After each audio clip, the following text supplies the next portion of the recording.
cell எடுத்துங்க cell துண்டெல்லாம் எடுத்துங்க cell துண்டலாமா சுண்டு துண்டு அம்மா எத்தனை வந்து துண்டு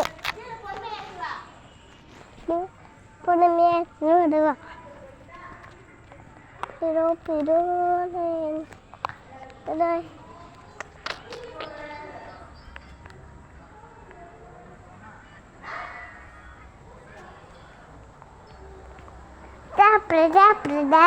நான் நெஞ்சை கொளுத்துறாய்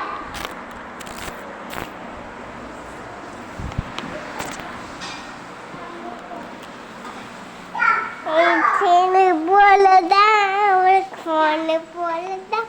ஒரு துண்டு போலதான் ஒரு கல்லி சாப்பிட்றீங்களா சப்பாத்தி சாப்பிடுங்க சப்பாத்தி சப்பாத்தி